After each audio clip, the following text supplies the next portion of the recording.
And welcome everyone to another episode of the Mind Sculptors podcast. I am your host, Callahan, and we have a really exciting MLC show lined up for you today. But before we get into it, I just want to thank you for joining us this week.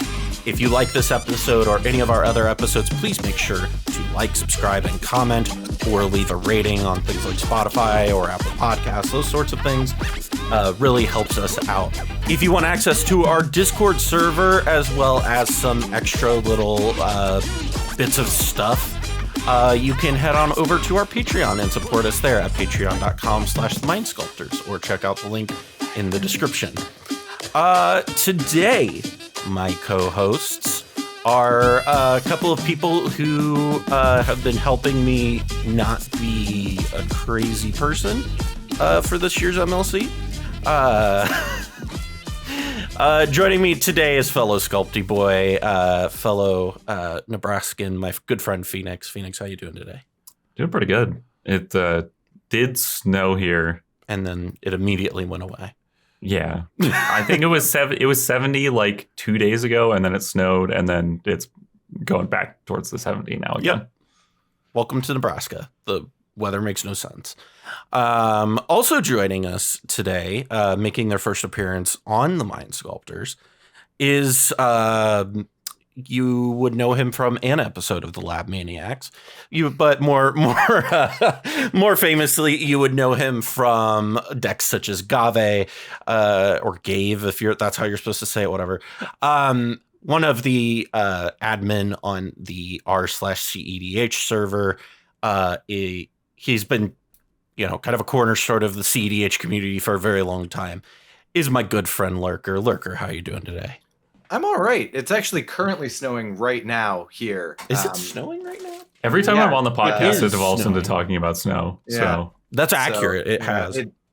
I was going to say, also joining me is another person from a place where the weather makes no sense. But I'm doing pretty good. Thank you for not mentioning Blood Pod in your intro for me. I appreciate that. We'll talk about Blood Pod at some point today. Oh, God. But yeah, so these are the two people that are, the three of us are like the head of the MLC, which if you're unfamiliar with is Major League Commander. Last year, Lurker was a big help to me even while he played, and so was Phoenix, and they both went, hey, instead of playing, what if we just helped you? So now, instead of me doing all the work by myself, there's three of us doing a lot of work. There's more than three of us, but there is more than three of us. We have another supplementary staff who are all very helpful. Big shout outs to, Joking and Efond and, people helping out. IMOC. Yeah. I realized after my 0 wins last year and just talking to you the whole time about the format, I was like, wow, I'm way more interested in the format of this than actually playing. Let's get somebody who can show some better games, and I'll just stick to the back end.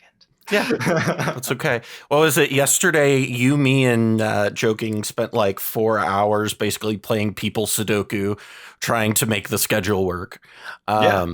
We proved without a doubt that with exactly 16 players and each of them playing in 4 games, we can't have all of them have unique opponents. We proved it. We've got a mathematical proof. That wasn't helpful. We really wanted to do that, and we figured out it's mathematically impossible. So, good enough, right? Yeah, we got close enough. I joined just in time to watch Joking be able to automate putting people into pods, but they were already in pods because Callahan did it by hand in less time. But see, it's automated now. I left, and we had it such that everyone was playing each of the opponents except for one. And we had that set up, and I left. And then 3 hours later, he shows me, we were still working on it for the next 3 hours. We made a program to do it automatically. It's essentially the same as the one that we had 3 hours ago that we just made. So Still useful, but it's helpful in the fact that we can just like plug names in and then like go. It made it so that doing the second division or the second conference was kind of automatic rather than having to do the whole thing over again. So yeah, still useful. So speaking of all of that, we have some stuff to announce today. So just so you know what's going to happen in this episode, it's probably a lot of information is going to get thrown at you. So bear with us. We are going to announce who's playing. We are going to announce the divisions or the conferences and their divisions. And then we're also going to go through all 155 decks that are available to be drafted. We're not going to break them down because we do not have the time. But just briefly talking about we're going to briefly talk about it. But this is the official announcement of really everything going on with the MLC this year. So with that being said, let's go over and take a look at who's going to be returning this year. Coming back with he proudly wears it, the worst record in the West is roll in the all of the MLC is Nick, also known as Predatory Pickle. Also returning is Josh from Mind Muscle Magic, Killstars from cEDH Brazil, Kai from the Spellseekers, Fukins, Ken, of course, from Stacked EDH, our good friend Pontus, Spleenface, and Sick Robot from Into the North. Sage will be playing. Cody, otherwise known as Hal from the Spellseekers. Timmy T100 or 1000. I always do that. Timmy T1000 from cEDH Budget Brews is returning. So is Shawnee from Budget Brews. Pongo and Charles are also going to be returning as well. LJ is going to be returning from the Reflecting Pool. Hire, who's now from Playing with Power, is returning this year as well. Cicada is returning. We, of course, took some talking into, but we got Rebel to return. And, of course, is our 2021 MLC Mox Bowl champion, Comedian MTG, is returning as well. Those are the 22 players who are coming back. New this year, we've got a couple Sculpty boys who are new to the league, and that's Michael Levine and Cobblepot. You heard that right. Cobblepot is going to be playing this year. Super excited about that. Also joining us this year is, if you follow him on TikTok, you might know him as Manadork PR. He is down from Puerto Rico. He's great. He's going to be joining us this year. Also joining us, he was in Ken's from Stacked EDH's, what was it, the like stats video where they went through all of the different cards on the cEDH database Mord, and he will be representing Elsha's Infinite Army. Also joining us this year is Claire from Who Brewed This, Deco from cEDH Brazil. She was on the show 2 weeks ago. Flower from r/cEDH is going to be joining us. From Europe, Death Magic 37 from Veil of Death MTG will be joining us. Ryan J, who is more commonly known. I have to find what people would actually know him by is KQBJ. There it is. That's what people would know him by. Also, Islane from the Possibility Storm, and these last two I'm really excited about. Sliver Boy from Casually Competitive. They're coming out of retirement. It's kind of. Sliver Boy's coming back. He's going to be playing in this league. And also joining us for this is not only a member of the, what is it? The CAG? Yeah, the CAG. But also the guy you think of when you think of the Spike Feeders. It's our good friend, Jim LePage. He's going to be joining us playing in this league. This is a stacked roster, and I am so glad that we got who we got this year. I'm glad that we had the people that are returning coming back, and it really is just doing the invite process is always a lot of work. And this is the part where Lurker, I definitely want to take a moment here to explain some of our process in deciding who we were inviting and kind of why people got invites. Yeah, we definitely had a lot of choices in the way that we decided to do it, but a lot of the people that we reached out to had already reached out to us like last year. And we kind of made a big mental footnote of like, oh yeah, wait, if that person's interested, like, and we have slots, we're gonna try real hard to get them. So we're really excited for some of the people that we got like that. But I mean, other than that, there are some people who are just very active in different communities, people who are, either running leagues or doing well in them, either from, Nexus and cEDH. I mean, I'm not sure exactly if there's a surefire easy way to get into this next year, but winning a major tournament probably gets you on. Definitely helps. Right. Definitely makes it so that it's one of those things where it's like people would probably want to see, that tournament winner come hang out with all these other people. Well, and this is a really good spot too to talk a little bit about, not to go too far off, the tangent, but to talk a little bit about the philosophy behind the MLC. And Phoenix, you were there before this thing even existed because you helped me. For the people who are unaware, this started off sort of at a lot of the like basis for this league. Phoenix and I did in our local meta. And so Phoenix saw a lot of this grow over the last 4 years. So when it really comes down to it ultimately, and Phoenix, obviously you can expand on this. This is very much a entertainment focused league. Yeah, I mean, so it's entertainment first. If you notice, 90% of the people that we have in here are content creators. It is, as we have said to them, a content farm. We're playing a bunch of games with a bunch of content creators to make content out of it. Our goal is to have good, entertaining games, and all the choices we made hopefully lead to that. And we try to not, diminish the competitiveness or the fairness of the actual league itself in favor of any of that. But it is the main goal to have an entertaining league. Yeah, I think that the main thing that we're trying to go for in general is that if we make this a good opportunity to kind of just create a lot of different cEDH content all at once, that it can spawn from it. Because, last year we had people like, Ian streamed his whole draft and re-uploaded that. And that video is super fun.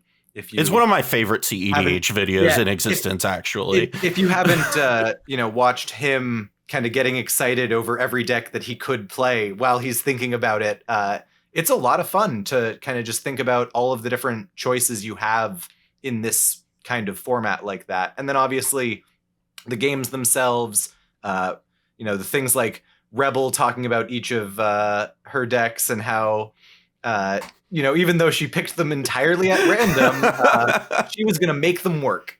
And I think that there's just a lot of fun that can be had from having something organized like this that's not 100% going for just like everyone's got to play as cutthroat as they can. It's a major tournament, try to win tournament, but like, play as well as you can, but with some different entertaining rule sets, like the draft for what decks you get to play.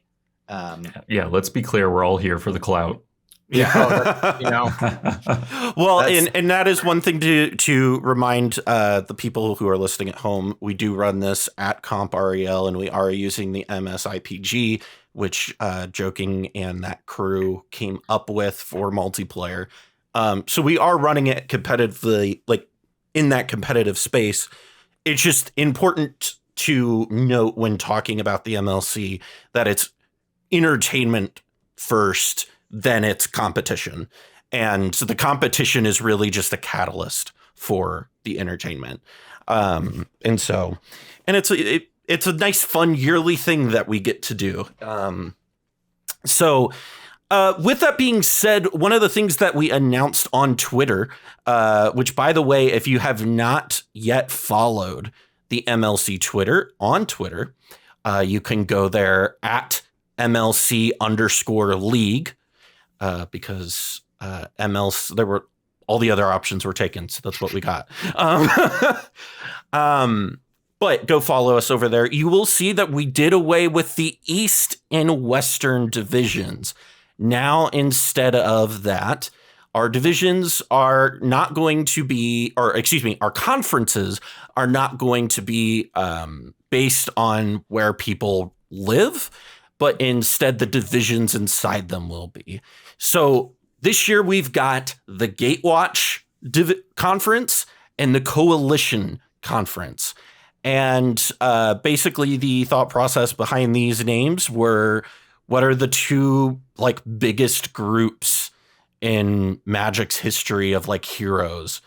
And the Gatewatch and the Coalition are the two that come to mind. And the logos should be on the screen right now. I apologize to our audio listeners, but the logos that Cicada came up with are really cool. They're so cool. I love these logos. It really is convenient to have a top-notch graphic designer as a friend and player. Very convenient. I would highly recommend it to anyone trying to run a league like this. Get a top-notch graphic designer. Befriend a guy. It's usually helpful. Also, if you want to hire Cicada, I'm going to highly recommend him. He's who did the Mind Sculptors logo. He's done the redesign on the MLC logo. He's done all that stuff. So he's amazing. So looking farther into this, though, so we said that we have these two conferences. Each conference will have 4 divisions: the North, the South, the East, and the West. So first, let's go down through the Gatewatch. Actually, no. We should do the Coalition because the Coalition was the older of the two factions. Let's start with the North Division in the Coalition Conference.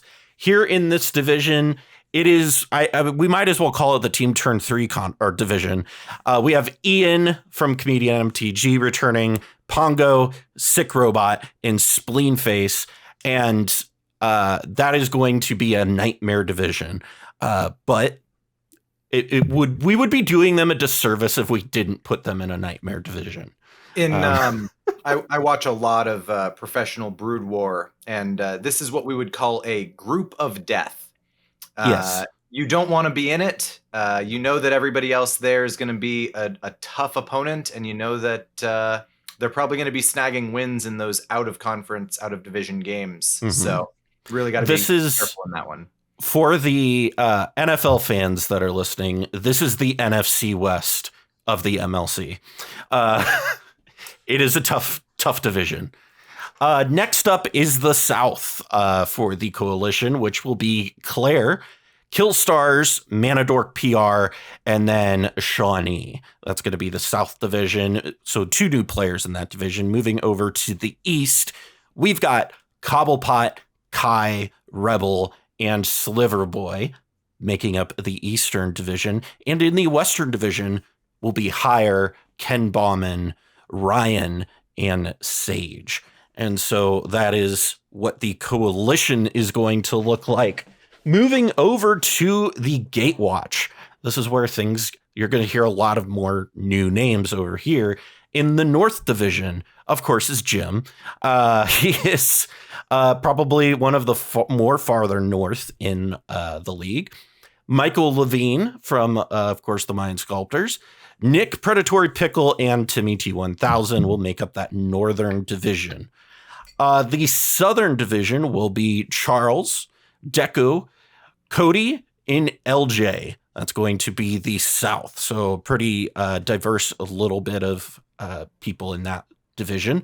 In the East, we have Death Magic 37, Mord, Pontus, and Cicada.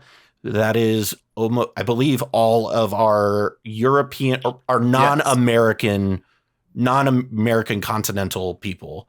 Right. That is our far east. As far as the MLC extremely is concerned. east. And other side of the earth. Other side of the east. ocean.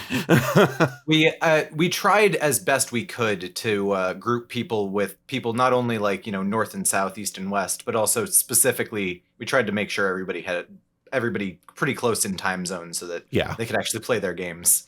Yeah, reasonably. And the last division there for the Gatewatch is the Western Division, which makes up Flower, Fukins, Islane, and Josh. So that is what the players look like. And I mean, outside of the Coalition North being a hell division, I mean, what are your guys' thoughts on, I guess I'll look at you, Lurker. Like we did spend quite a bit of time looking at where Maps. people are. Yeah, we literally plotted out maps and we're like, okay, well, how does this look? How does this look? How does this look? How do you feel about how it ended up turning out? So it is actually kind of funny because the North Division there did kind of happen entirely organically. We had already split people into kind of Coalition and Gatewatch, and we specifically tried to keep certain groups of people who were, just specifically the Europeans out there, trying to keep them in all together. But, it just so happened that the four of them live pretty close to each other as far as our map is concerned. So, yeah, they weren't originally in the same division either, and then scheduling stuff happened, and that's just how it ended up working out. Yeah, specifically that Coalition North is a scheduling conflict came up, and so the easiest fix was to switch divisions, and welcome to hell. I do like that we specifically tried to keep content creators from the same groups separated as much as they could be, so that they didn't have to, if you're used to playing with that guy all the time, we're trying to make sure that you don't play with them all the time in this league as well. But, I'm thinking that a couple of the divisions that look particularly interesting to me is, let me check which one. Sorry, Coalition East. I like, that one looks like it might be a pretty fun games to watch with Cobblepot, Sliverboy, and Rebel and Kai. That's a good group of people. I'm glad the four of them get to play. What is it? 4 games together? 4 games. Yep. Yeah, I'm glad the 4 of them get to play 4 games together. I'm very much looking forward to seeing how all of those turn out. I'm really excited about the Gatewatch South. Charles, Deco, Hal / Cody, and LJ. That group is stacked. Yeah. Oh yeah, that group has 4 people from pretty big content creation groups. That one looks like that might be a lot of fun to play. I agree. I'm really excited that we got 2 people from cEDH Brazil in here, repping them. I'm glad that Killstars will get to actually draft this year, right? Instead of filling in. It was a huge help that he was able to fill in last year. But we're really hoping this year that we're able to keep everybody who signed up the whole time. Yep. We do have a new kind of condition for people who do fill in this year. Yep. Which is that if you fill in for someone, you cannot swap decks whatsoever. So we're really hoping to have everybody stay in, but the draft itself is always, a pretty big turning point. Yeah. So with that being said, let's look at the draft, because that is the big thing that I've been getting messages about it for literally weeks now, about what's good. What's the draft list? What is it doing? So so the way the draft is going to work this year is, instead of pulling just from the cEDH decklist database, we are pulling from the database, but also from the cEDH Budget Brews budget lists, tab. We're pulling from some very high profile brewers and some decks that we made ourselves that we thought would be interesting in the format. But go ahead. You go. No, go ahead. So, the big idea and the big pain point from last year with drafting directly from the database was that we allowed 5 swaps from the database list. And we were trying to, think, all right, well, we want it to be essentially the deck, but we want it, we don't want to stifle people if they have to make some meta calls. And they, look at the draft list, see what everybody else picked, and they're like, oh man, this deck really needs this card. That'll be good for this meta of 60, plus or 32 opponents that I'm about to play in the decks they picked. So we tried to keep it in the same spirit. We have a sample list for every single deck. You don't need to use this sample list. You can make a deck entirely of your own if you want, as long as it's still trying to follow kind of the archetype or ideas that the deck itself has. For a lot of this, we made a category called Commander Combo, and we have a category called Mid-Range. Most of these are specific commanders that have at least one or two different ways to play around with them, but the commander is only appearing once on the list, so you can kind of play however you want for that commander. For some of the more specific things, your Timna Thrasioses and your Timna Kroms of the world, we have a couple of copies of, a partner pair, and the archetype is going to be a lot more specific. So I think we should probably go over. Yeah, and that's what I was going to say. Before we hit the archetype, though, I do want to add one thing, which is, so instead of having like the long list of decks that we had that were all over the place, right? We had like 70 Tasker lists and all these blue-red decks. Instead, there's going to be 5 decks available per color category. So that means there's 5 5-color decks, 5 4-color decks, or in each of those color categories. 25, whatever. Yeah, 25 total. Yeah. There are 155 decks in this draft. That means there's 5 white decks. We're going to get into all of that here in a minute. But there's that on top of that. And so we added decks to this that we also thought this would make interesting content. And that is one thing that I will say as we go into this is that a lot of the decisions for some of these decks, and there will be exclusions that will be notable, is specifically around the design of, if you're looking at 2 decks next to each other, which one makes for more engaging content? If you're wondering why something didn't make it on to the list. So go ahead. And the other thing was that, some of the categories were pretty hard to pick, and we definitely are going to maybe have that list next year kind of thing, just to add variety. But some of the categories were really hard to pick. Some of the categories were really hard to find 5 lists for that were all kind of different and unique feeling. We definitely, for green-white, just double-checked with the green-white server, like, hey, does this look good? So for some of them, it is... for some of them, it's very much, if there are 5, if there are 8 decks we could pick, and these 2 are pretty close to each other, we pick one of them and cut the other. And if these 2 are pretty close to each other, they have the same ideas, we pick one and cut the other. Even if both of them are better decks than, this other thing we put on. This isn't a list of the best decks that we could pick. This was a list of as many unique ideas and different ways to engage in the game. And there's a lot of cool stuff on this draft. I'm really excited to go through this draft. And, to be clear, this is not us saying, like, exactly like Lurker just said, it's not us saying these are the 5 best decks in these color combos. We picked... Not at all. The ones that we thought would make for the most interesting games or the most interesting drafts, and had to issue some better decks, maybe even. And so I'm excited for people to be able to see these. We also have one more addendum, that is, there are a couple of these that have multiple duplicate commander choices. There are a few decks that essentially... There's 5, exactly.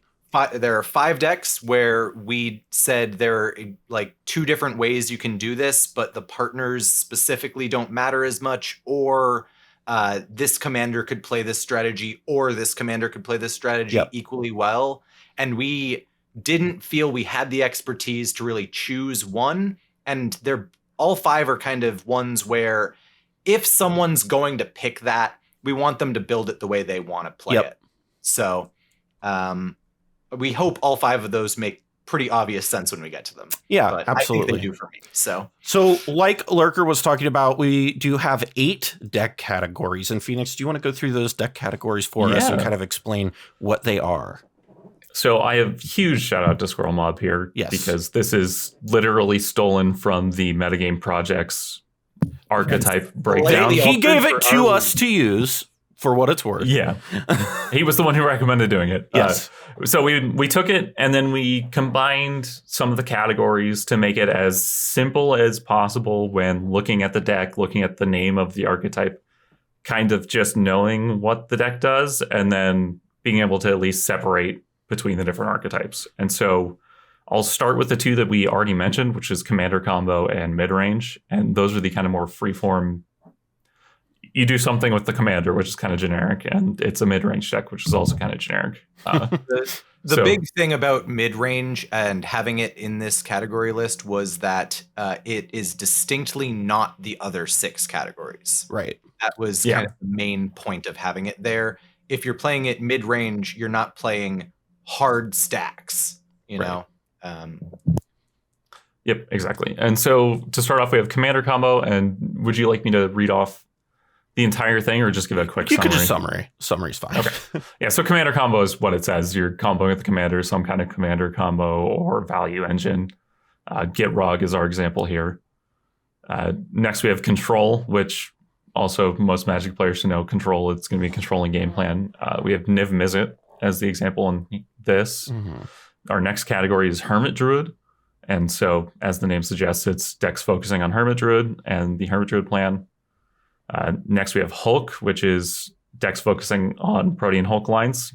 There's a little bit of a blurry line between Hermit Druid and Hulk. That's one of the ones that maybe could have been combined, but didn't get combined. But it should be pretty obvious. This is a Hulk deck. This is a Hermit Druid deck. Yeah.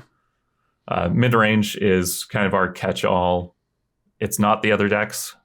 We have polymorph decks, which specifically decks that are using polymorph effects, and there's some deck building restrictions that go into that. There's stacks, which is more the hard stacks decks. And then finally, we have the last catch-all category, which is Storm.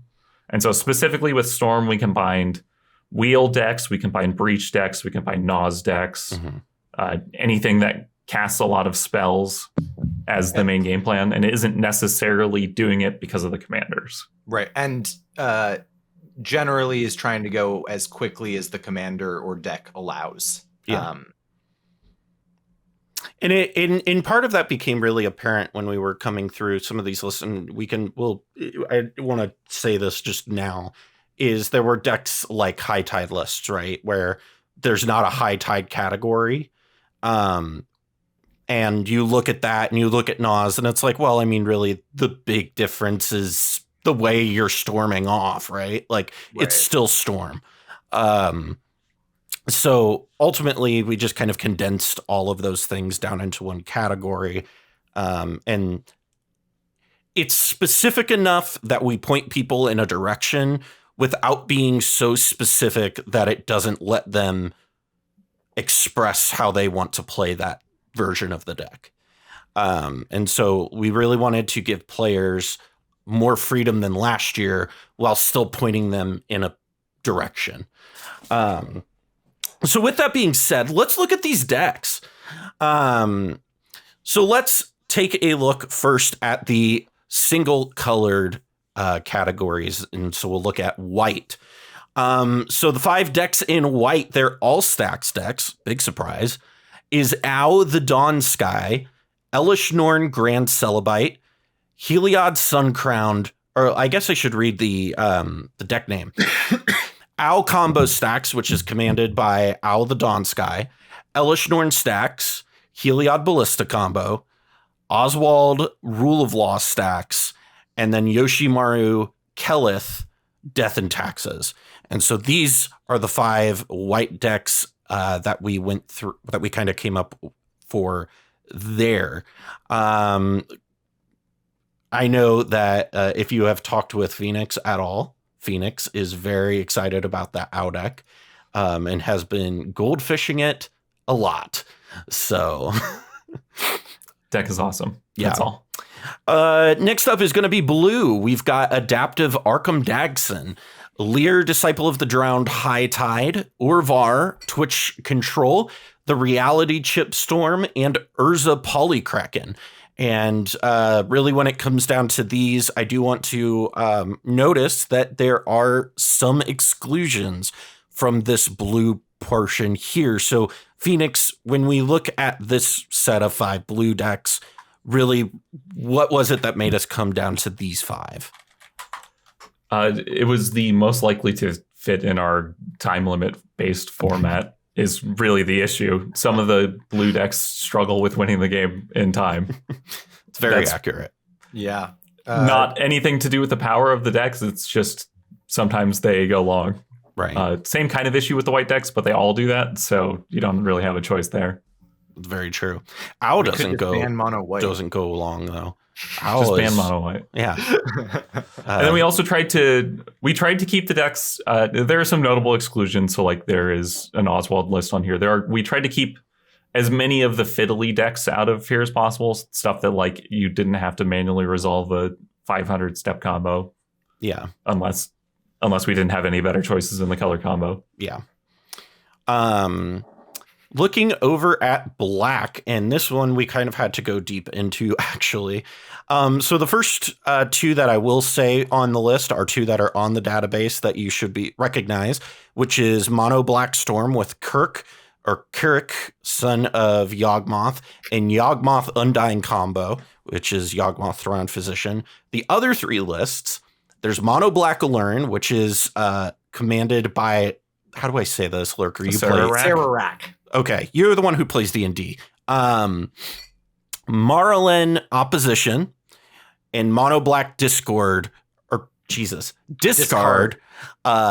by Turgrid.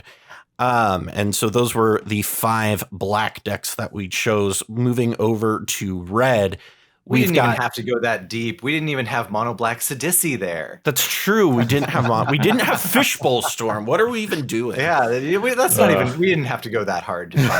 We found 5 black lists without too much problem. In some of the reasoning for these lists is, again, these are decks that we think will make for interesting gameplay over necessarily what is the strongest black deck necessarily. Moving over to the red is we've got Burgi Storm, Burgi, God of Storytelling. Everybody loves that card. Duretti Stax, helmed by Duretti Scrap Savant. Godo Helm, of course, a big favorite from last year. Magda Clock combo. And new to the MLC is Zada Storm. This is a deck that kind of got resurrected by Timmy and Wedge. And that was like an old... this was a deck from back when I started playing. This is an old school deck. Oh, yeah. But it's gotten a lot of cool new toys recently. Oh, for sure. Mono Red is stronger than it's ever been by such a large margin right now. In fact, all of the red 2-color combos also are stronger than they've ever been by a large margin right now. Yeah. Zada, and again, part of why we picked Zada is Zada makes for really...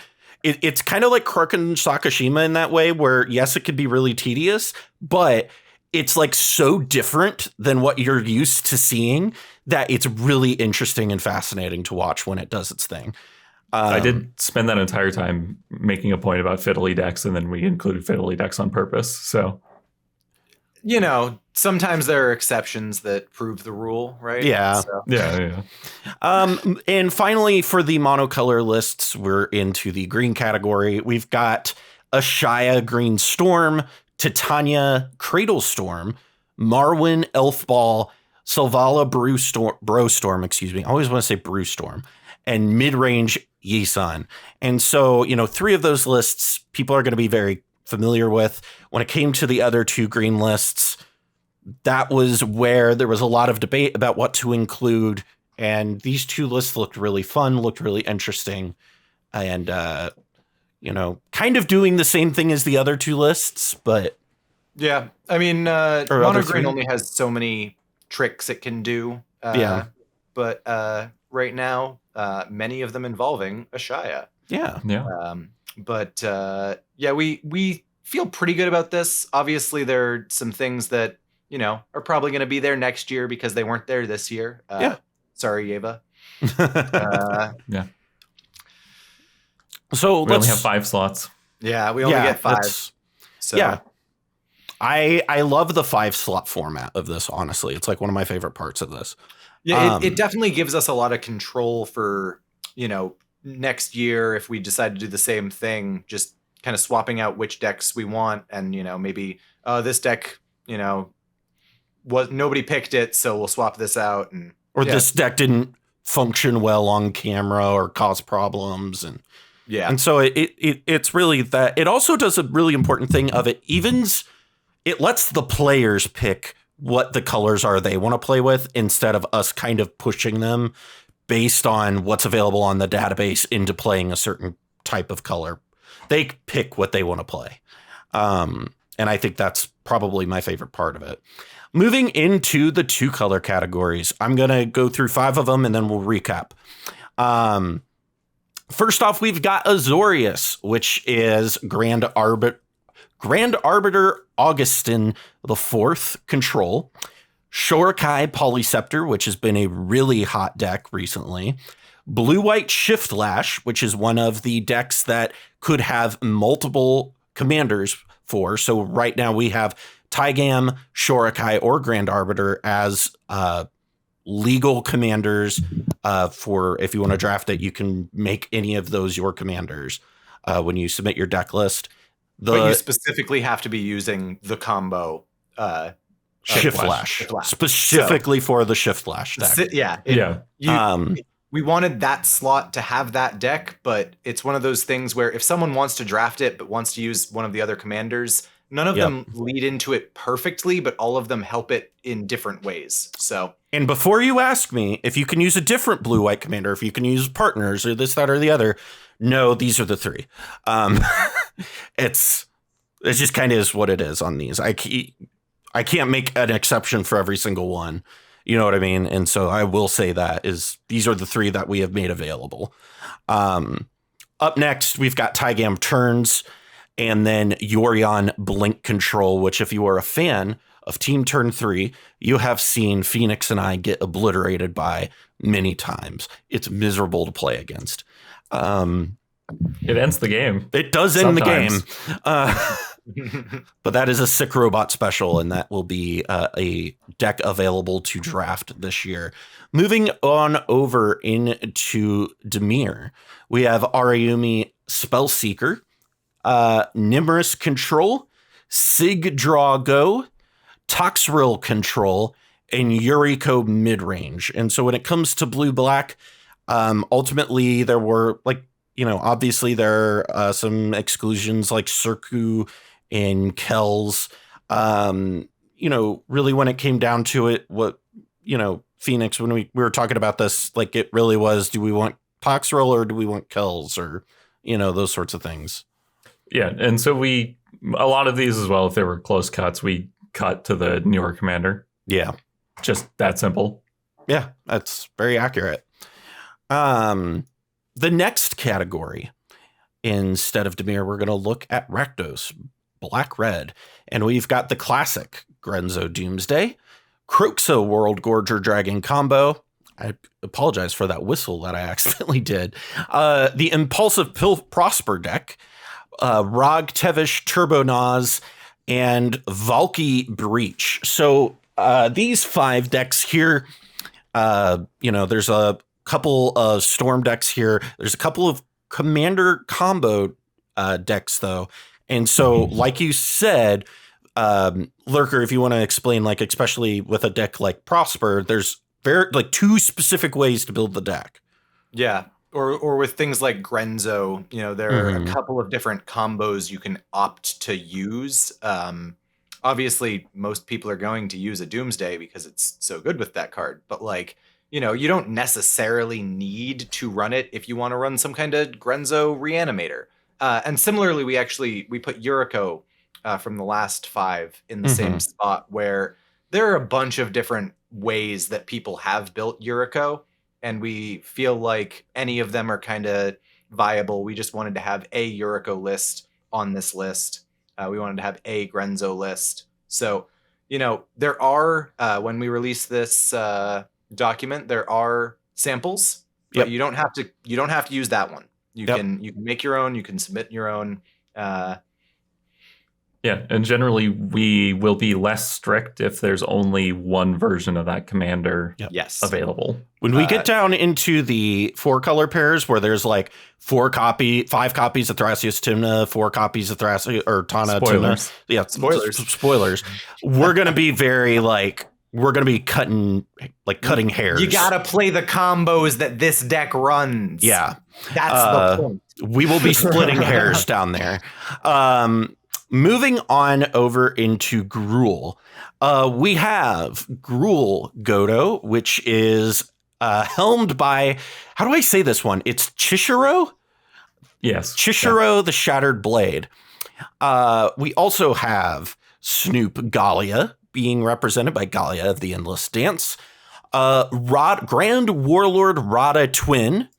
I know there are going to be some players who are really excited to hear about this next one. Kodama Tago has made it onto the draft.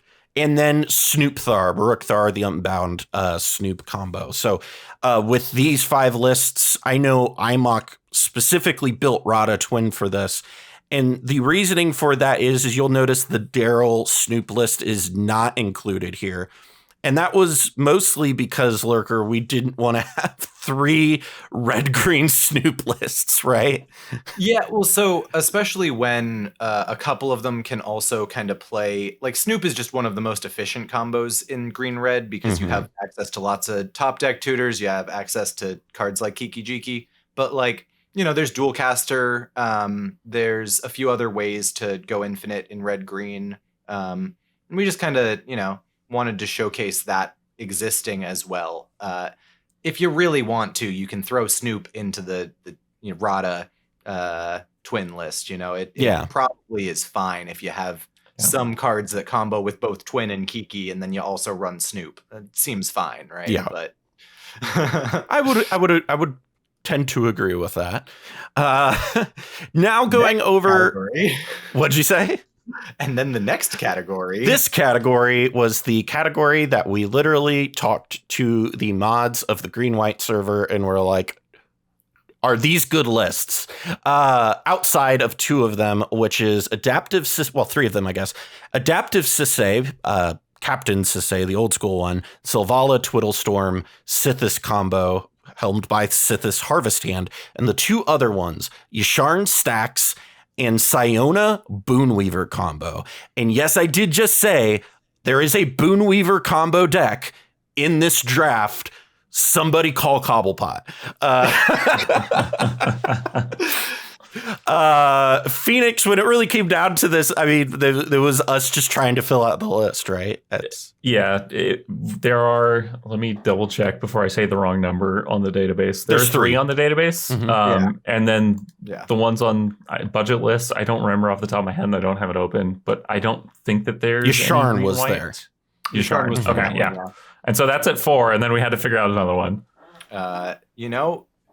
If the name sounds good enough, you can put it on your draft. That's pretty much, when I read it, I was like, Boonweaver in 2022? Maybe in green white, I guess. So that is a thing that you can do. So Cobblepot, if you're listening, you could relive the glory days potentially. Cobblepot sitting there in his armchair listening to this podcast being like, no, I needed black for that. Oh man. Looking over at the next category, which is white black. We've got one of the lists that I'm actually the most excited about in this draft, which is Greasefang Vehicles. Greasefang, if you're unfamiliar with, reanimates a vehicle from your graveyard and gives it haste at the beginning of combat. So it's like a turbo Entomb, what's it called? The Parhelion deck. And it's really cool. And you get to play. I know I shouldn't be doing this right now, but I'm going to shill this deck because I think it's really cool. You get to play like Grafdigger's Cage and anti-ETB effects in this deck that has like a bunch of reanimation, a bunch of ETB effects, because the cards when they ETB and are in the graveyard are not creatures. It's really cool. It is such a neat deck. I'm super into it, and I really hope somebody drafts it and plays it. Next list on the white-black list is Teysa Razaketh from the database. People are familiar with that one. Another one that you would be familiar with by a different name, but is white-black Timna Arden Stoneblade, otherwise known as Hand in Hand by Rebel.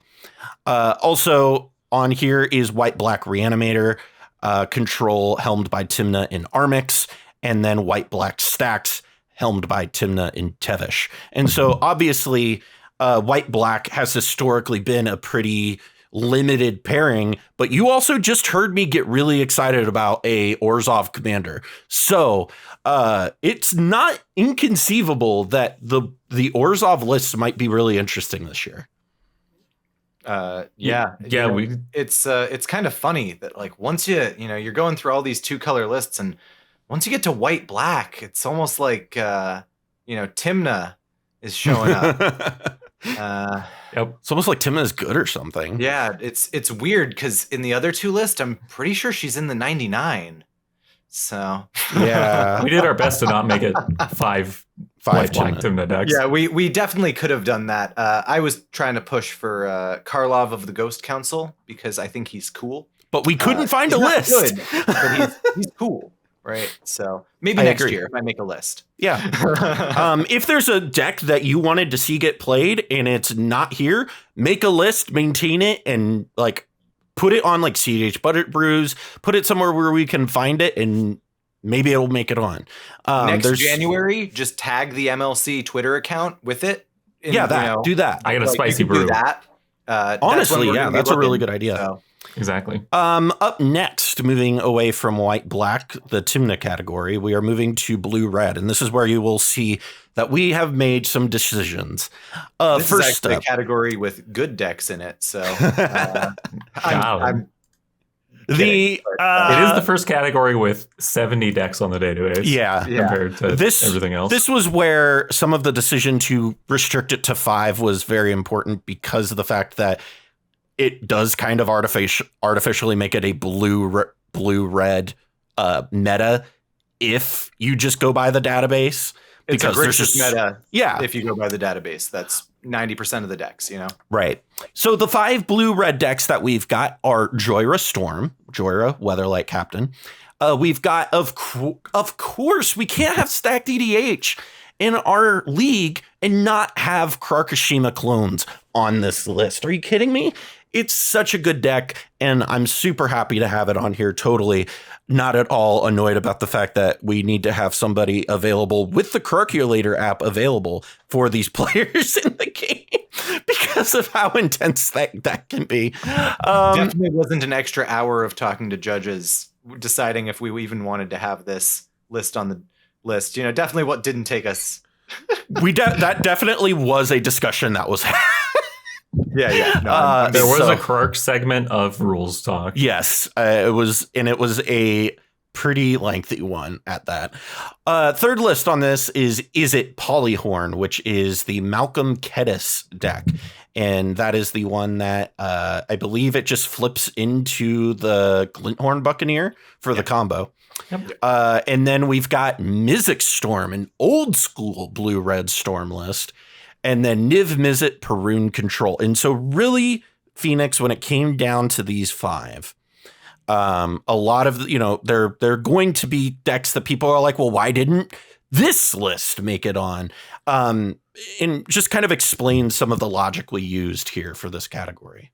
Yeah. So when this releases, or I can just say them right now, since there's only 5, we picked 2 kind of 3 lists that are Storm lists, and then we picked the list that was an archetype that wasn't Storm, so we got a Polymorph deck, and then we picked another list that wasn't a Storm archetype, and it was Control. And it was about as arbitrary as that. We picked a couple Storm decks that we thought would be cool to have as options, and Kraken Sakashima obviously is commander centric, so we shoved it into that. So you don't have to specifically play specific Kraken Sakashima combos. You can do what you want with the actual list if you don't agree. Exactly you can do whatever you want with it, Ken.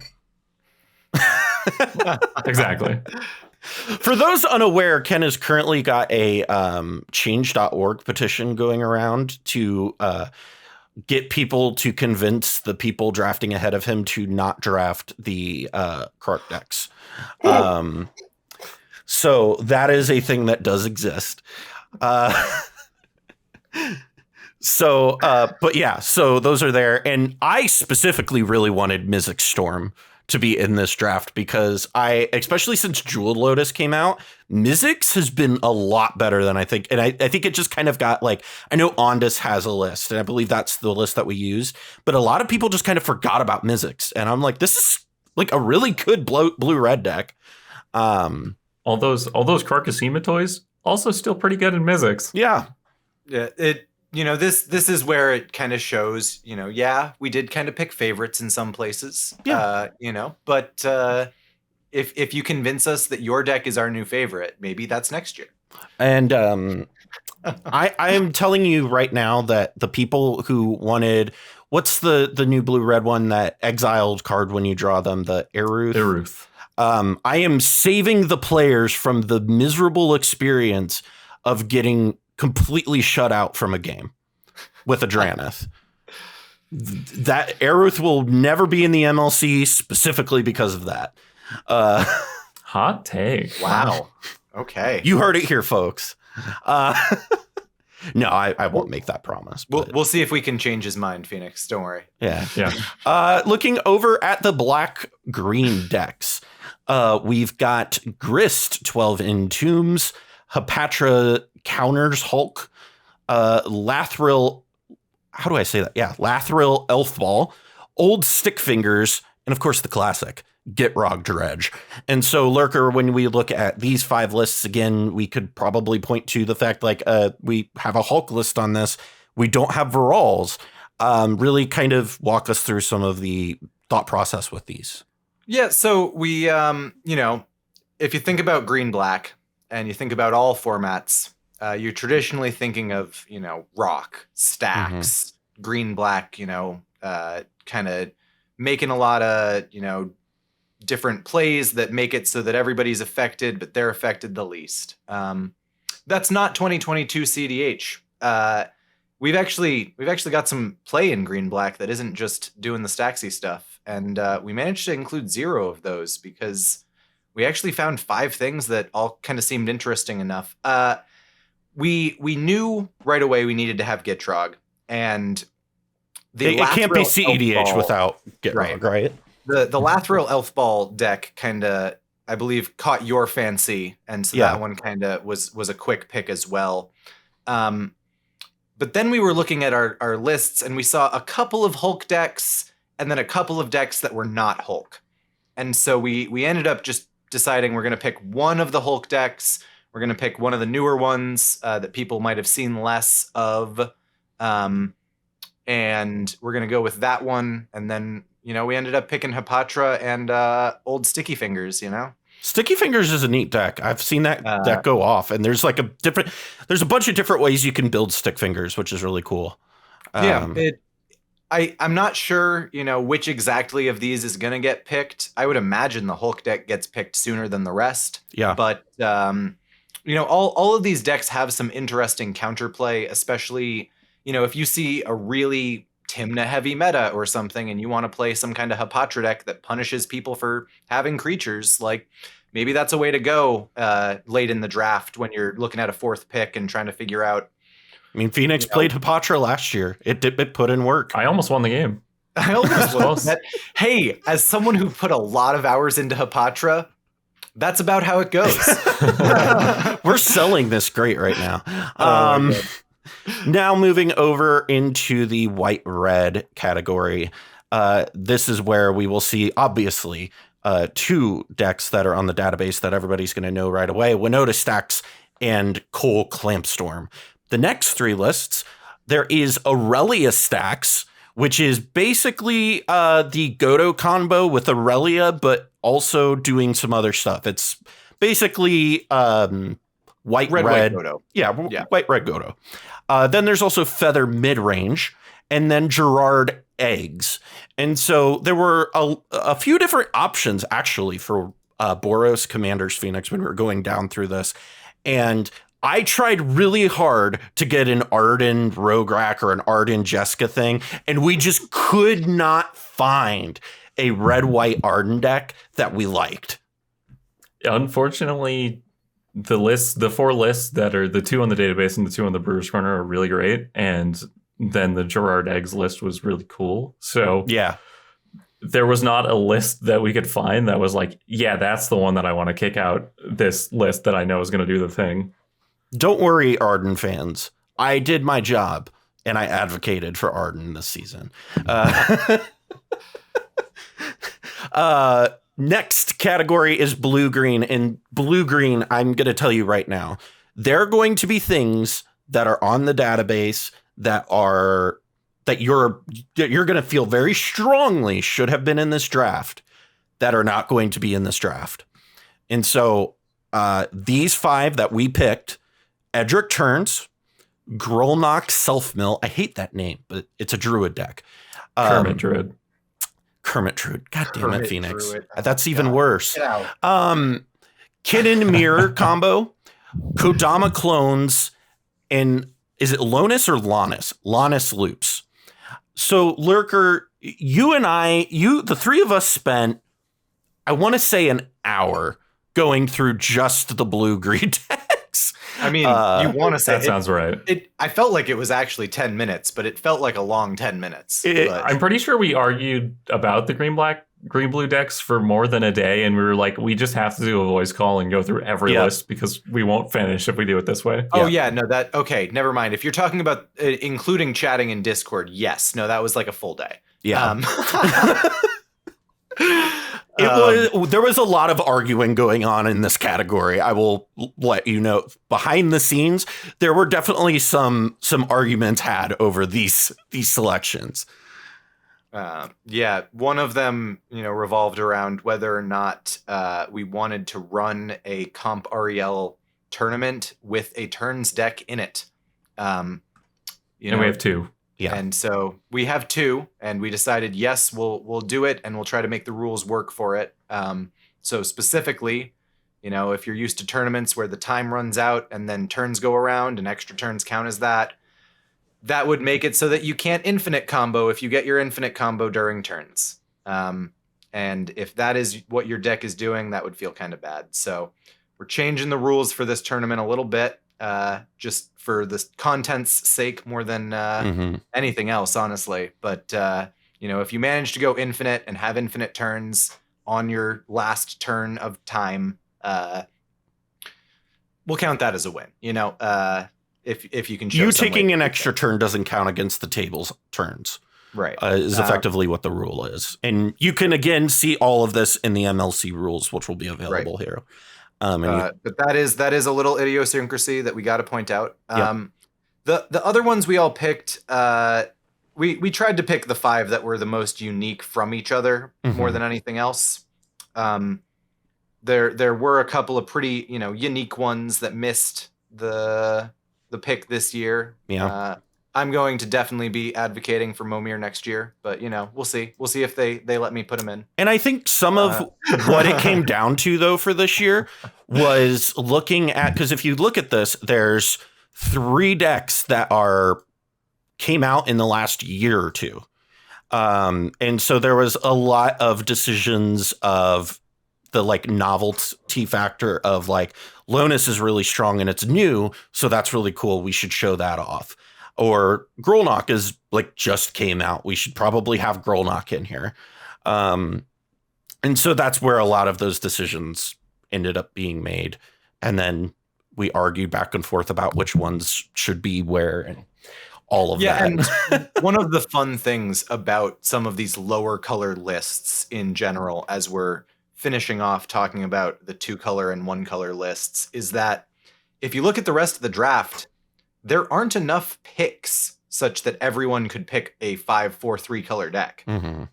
They're gonna run out. And if you want a specific 2 or 1 color deck, you're gonna have free pickings early. Yep. Because there end up being quite a few. You know, in our last draft, I think there was only 1 white-red deck if you really wanted to play white-red. If you recall, what was it? Ian, if you remember the video we referenced, he was not expecting anybody to touch Winota. And Braden drafted it in the first round. And so there were like things like that where people were like not expecting certain things to go where they did. I think that one of the things that we're going to see a lot of is people picking up 1 or 2 of these high color lists that we're about to talk about. And then I honestly think third picking a 2 or 1 color list and then fourth picking another one is like pretty strong, because that means that you're going to have your pick of the litter in that third pick. While other people are still picking the worst of the 3 color lists, you're going to just grab a good 2 color list, you know? Oh, and trust me, we're going to be breaking down all of this draft stuff for you before the season starts. We're making content, baby. Now let's get into the 3 color list. So let's look at Bant. And of course, first list on the list is Bant Stoneblade, Arden Thrasios. This is such a cool deck. I'm super excited. I really hope somebody drafts this list. I'm sure it will get drafted. Hullen midrange, Derevi stacks, and then 2 lists that are new to the database, but are both very interesting new lists, which is Bant Kodama, which is Kodama in a Shy, and Bant Rule of Law, which is Thrasios in a Shy. So outside of the obvious there, Phoenix, obviously Hullen and Derevi, those are easy picks there. And then you have me, who I will be continually reminding people that Arden is also basically a Tymna until the day that I die. I think you just like Stoneforge Mystic. That's what I've concluded from this. I agree. I do like Stoneforge a lot, but so I pushed for that, and it does a cool thing. It does the whole like Swift reconfiguration thing. Trust me, I traded a Savannah for a Stoneforge Mystic at one point. So how do you feel like knowing that you did that? All right. Small story time. That ended up being a positive EV trade for me much, much later. At the time, Savannah was $45, and I got an Umezawa's Jite, 2 Stoneforge Mystics, which were still standard legal because they hadn't gotten banned yet, and then a full playset of the standard legal green-white duel, which I ended up using a lot of, and then all 3 pieces of Kaldra. Nice. Which would you say it's completed? Played ever. I never played them. Not even once. By the way, well, I do like Stoneforge. It's my Judge promo Stoneforge that's in my Jeskai Arden deck. Hey, years later at a Grand Prix, I was in Montreal with all the other cEDHers, and I managed to trade those 2 Stoneforge Mystics for a Mana Drain. So at the end of the day, it worked out. Yeah. There you go. So these Bant lists, like I said, they're all kind of interesting. They do some cool stuff. And I'm really excited to see a Shy getting... A Shy is a deck, or as a commander that we are seeing get played more and more and more and more. We saw like Jessica Ishai get really popular last year. And then all of a sudden people are like, oh, this Shy card's pretty good. And now it's all over the place. I'm so excited. Ishai was back in 2016, one of the partners I was most interested in. And I made kind of a bunch of Ishai Tymna lists, trying to just do stuff with that. It reminded me of the old thing I would do with, oh God, what is that 4-mana 7/7? Ruhan of the Fomori. Oh, yeah. I had a Ruhan stacks deck back in like 2014-ish or something. I forget how long you've been playing cEDH. It was, you'd slap people with it. The whole idea was that it was like right after that equipment came out that made you Helm of the Host. Assault Suit. Is that Assault Suit? It was right after Assault Suit came out. Oh my gosh. I played those decks, don't worry.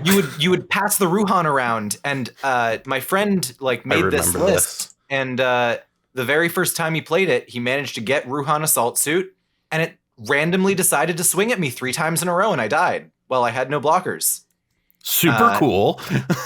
Before, like, I ended my turn, he equipped it, swung at me at random, passed the turn, swung at me at random, passed the turn, swung at me at random before I could even take another turn.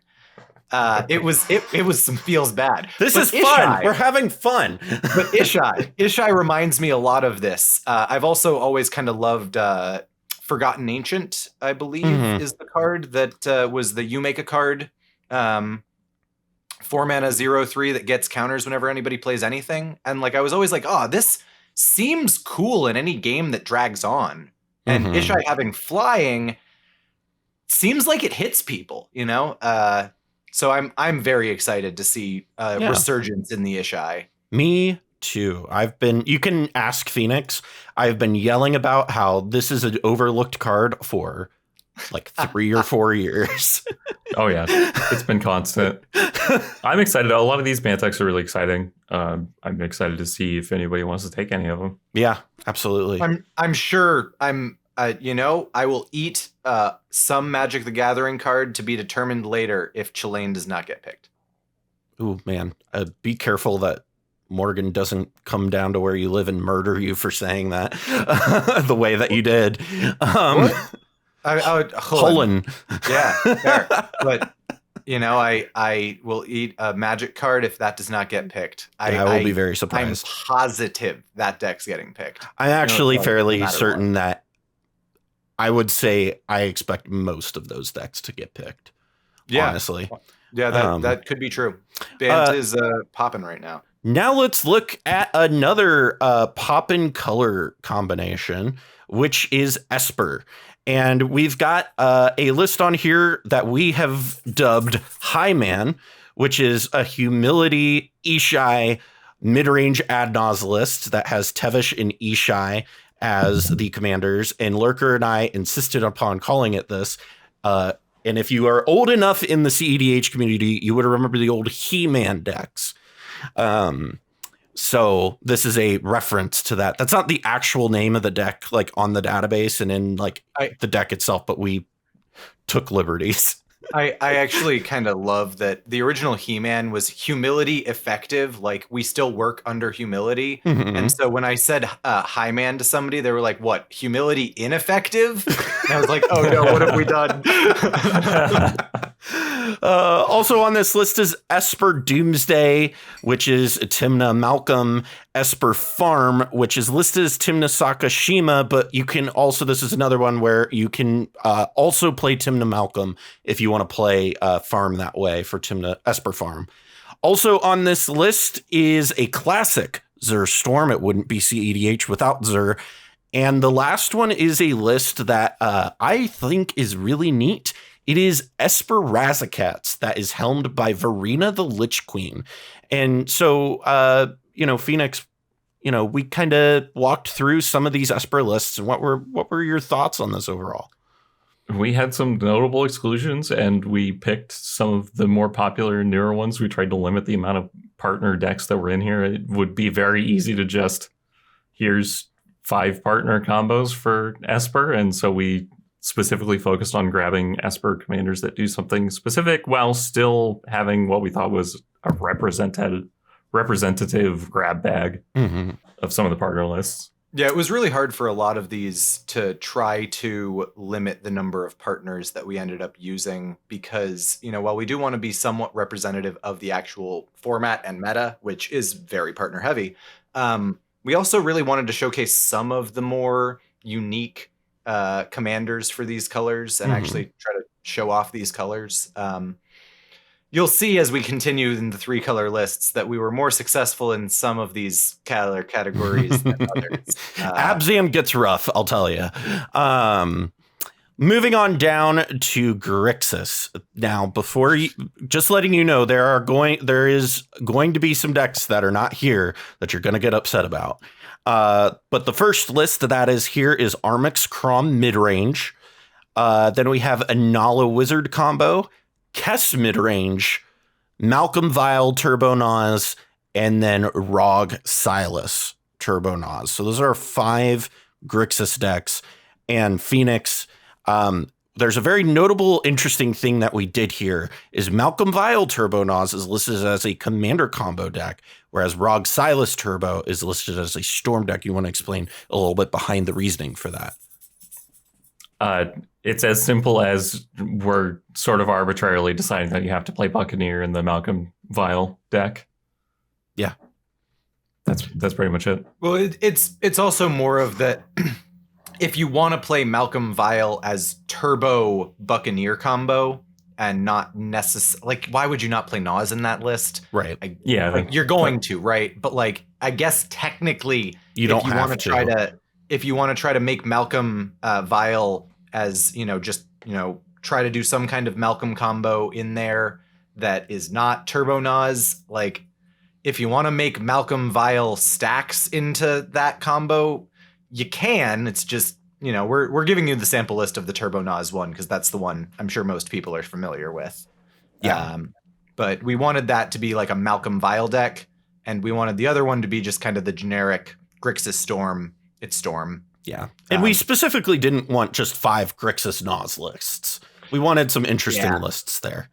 And so the Kess one, just because they all play Nas doesn't mean they're all right. They're not Turbo. the same Nas deck. Right. And the Kess list, similarly, we put that because Kess can be played a couple of different ways. You can either put more value engines in, more like cantrips and stuff, or you can go less on that and more, stormy. They're both going to play Nas. It's just kind of where you get your value from. Right. And then the other note is I believe Armix Crom was the most fan requested deck. Very much so. Yes. For us to include. I have gotten so many just messages or tweets that are saying, hey, please include Armix Crom. Hey, please include Armix Crom. So that is why Tevish Crom is not there, is we included Armix Crom. So if you get mad that Tevish Crom is not incled, you should have complained on social media more like the Armix Crom people. You should have advocated for it more. So there you go. Looking over at the next color category is Jund. We're looking at Jund Dargo, which is Dargo and Ikra. Jund Jeska, which is Jeska and Ikra. Then there's, of course, Corvold Turbo Nas. Jund Rograk, which is Rograk Ikra. And then this is a new one to the database that I actually think is really interesting, which is Tevish Tana Farm. So some of these we had to look for because like Dargo Ikra wasn't on the database, and I don't think any of us could find one for a very long time. We had to like DM people to find the Dargo, like a good Dargo list. I was very surprised by how hard it was to find 5 lists for those color combo. Me too. Well, we did kind of decide that we didn't want to use any list that was too out of date. Yeah. And so that is the main reason why Prosh, some kind of like food chain Prosh or something like that, wouldn't show up. I honestly think it probably could be a reasonably fine deck in this format. Mm-hmm. If someone had an up-to-date list for it that they could give us. All the Prosh decks that I could find that were like... They're all 3 years, 4 years old. Yeah, they're Everybody's ancient. playing Corvold now. All the people who enjoyed Big Dragon Value Engine went to new Big Dragon Value Engine. And then cut even food though chain. the old decks probably... less food chain. But I think that even though the old decks probably still, it's still fine. I think it's still better than a lot of things. But it's just not... A lot of the time, even when a deck maintains viability, it doesn't really maintain interest for the community. Especially if you think back to like when we didn't have Niv Mizzet and Sliver both fully figured out. Mm-hmm. Like there was for a while, people didn't know which one was going to be better, and so we people were playing both, and both were reasonable. And see, I don't remember that because in Phoenix and I's group when. The first Sliver was in our group when the rest in peace, Niv Mizzet. We immediately in our group chat were just like rest in peace, Niv Mizzet. You had a great month. Maybe it wasn't that. Maybe it was still when it was Tazri versus Niv Mizzet. Yeah.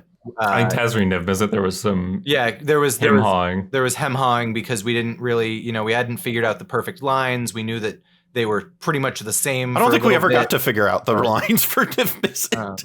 No, we found some pretty cool lines. I used to work in the same office as Shaper, and he would come up to me after work or on break sometimes and be like, "Okay, but what about these 4 cards?" and he was working his ass off trying to make that, as fast as possible, and then month later. But here's the first sliver. I'm just trying to bring about a point of sometimes a deck falls out of favor without literally being useless. Yeah. So. Yeah, Prosh is still reasonable. We just it's just not Corvold, and most people are going to pick Corvold because it's way easier to get it functioning, and it has higher value for a lot of the game. Yeah, absolutely. Anyways, moving over to a category Naya that has almost no value. Like I think it doesn't have the blue or black cards, man. Okay. Those generate value. Oh my gosh. First list up on Naya, we have Arden Tana, which is on the database. This is not a Callahan ad. I will be very clear. This was going to be in there. It is also a Callahan ad. It is also a Callahan ad, but it's not here because of that. We also have a Shuffle Atla. We have a newer Brewer's Corner deck, which is Bruce Kamal Stacks, which was kind of neat. Then we also have a Marith Naya Zoo list, which is not going the way that most people, this list that we have referenced isn't the usual Marith stacks list. And the reason we used this was so that people could kind of build Marith the way that they wanted to. And then, of course, Minsk Hulk, which I know Jim is super excited about. Which he hasn't started a change.org petition for nobody to draft that before him. But I would not be surprised if he does. So when we look at these ones, Phoenix, Naya obviously isn't super deep as a color combination, but I think we found 5 unique lists here. Yeah, I mean, I'm just glad that we have a couple different archetypes and we don't have a bunch of partner soup type decks, but that's mostly due to the fact that Tana is the only red-green partner. Yeah. So. I mean, it's always good to see Marath still kicking around. Pretty easy to go infinite with that one. Mm-hmm. Yeah, it's really neat. Moving down to Mardu, we have Alesha Stacks, piloted or commanded by Alesha, who smiles at death. We included a Brewer's Choice deck, which was Comedian's Mardu Stoneblade list, which is Arden and Vile Smasher. And this was a list that we were looking at Mardu lists, and I was like, this looks really fun. Once again, this whole process has convinced me that Callahan just loves Stoneforge Mystic. Specifically, it's skull clamping people's creatures with Arden is just very satisfying. Yes, Skull Clamp is a good card. I would agree. But now, outside of those two, we have 3 Tymna farm decks. There is Tymna Krark. So we have Coin Farm. Although I know I'm supposed to call it, what is it, Vape Farm or whatever? Farm. I refuse to call it that. It is Coin Farm. That is the correct name. There is also Dab Farm. I hate these names. I'm just enjoying so much watching you have to try and be serious and say it. Oh my gosh. So there's Dab Farm, which is Tymna Dargo, and then Mad Farm, which is Tymna Jessica, or we do have the exception. You can also play Rograk instead of Jessica if you want. Yep. And part of the thought process there, Lurker, was I know that they're different categories on the database, Tymna Rog and Tymna Jessica, but they're effectively the same deck, right? They're not substantially different. They run a couple of specific tech cards that make some of the choices make more sense in one or the other, but we saw that the other 2 Tymna lists, Tymna Dargo and Tymna Krark, were very specifically using Dargo and using Krark to do specific things and comboing with that, red commander rather than using the Tymna for value.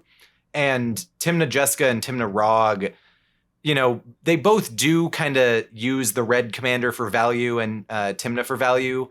And like they do have some interactions, but they're really just trying to use both of them for value, not one of them for a specific combo.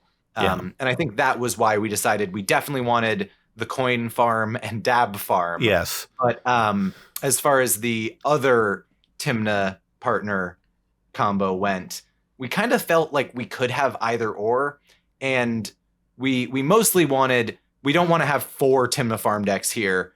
And once we had Alesha and Mardu, we knew we had to cut something. So we ended up just combining them instead of full cutting. Yeah. And I think that works pretty well here. Yeah. So if you prefer one or the other, you can draft that if it's available, and there you go. Moving down to the next category, which is the Abzan category. And spoilers. Skipping one. You skipped did one. I skip one? Oh, excuse me. I skipped Teamer. It's really easy to, both of these are going to sound pretty similar. It's 4 partner lists and 1 commander that's interesting. Well, one of the partner lists doesn't count here. One of the partner lists is Palko and Halden, and I don't think that should count as a partner list. Oh, that's not a partner list. You're right. On this spreadsheet, it looks like they're all partner lists. So there's Palko Midrange, the champion from last year's season, is returning.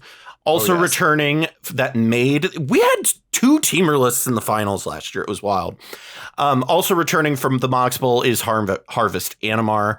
You might also remember that last year when Harvest Animar was still not picked, both me and I believe Pongo, who ended up picking it up, submitted within 45 minutes of each other asking to pick it up.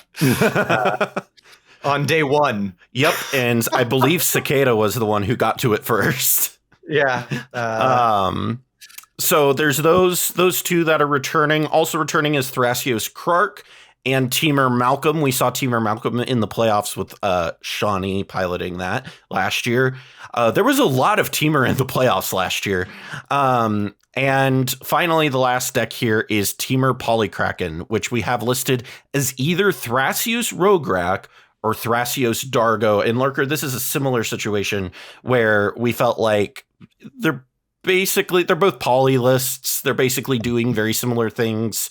We don't need 2 that are effectively the same.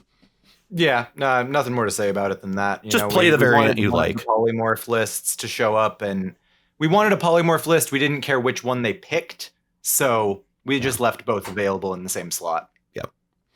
Moving over into Abzan is 4 Tymna lists in a Tyam list. We have Tyam Druid combo, and this one I have listed as Abzan Druid Nas, but you can build Tyam like 90 different ways. Then we have Abzan Hulk, which is Tymna Halana. Then we have Bad Farm, which is Tymna Ikra. And then we have 2 stacks lists here, which is Tymna Kamal and Tymna Kodama. And basically what this kind of came down to here was, in Phoenix, you and I had spent a lot of time on these Abzan lists, was that we felt like we had 3 like very specific lists, with the Tyam list, Abzan Hulk, and Bad Farm covering like the commander combo, the Hulk and the Storm.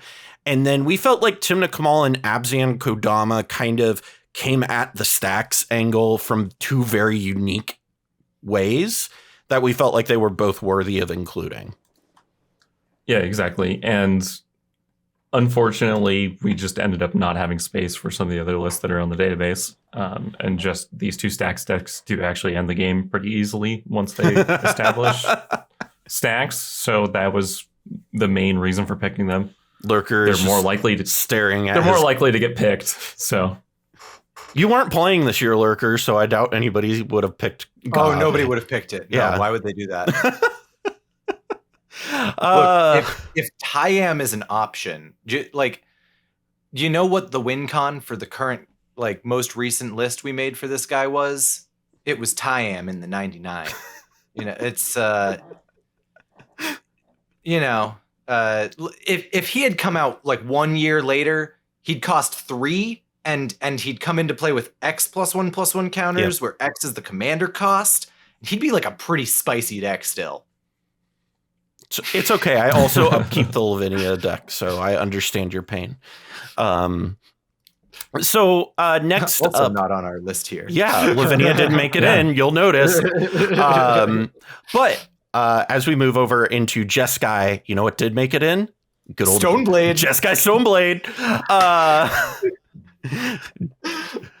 Yes, Arden Crom is going to be a deck that you can draft, and that is a control archetype specifically there, so that people, when we'll talk about this more here in a moment, but we specifically labeled it that way so people don't try to play breach combos in a deck that is not at all a breach deck. And then also in this, we've got Elsha Top. We also have a Jessica Ishai Tempo and Hinata Breach, which is a kind of a catch-all for the new Hinata deck. There's a lot of different ways to kind of go at that Hinata Storm list, and so Hinata Breach is what we called it.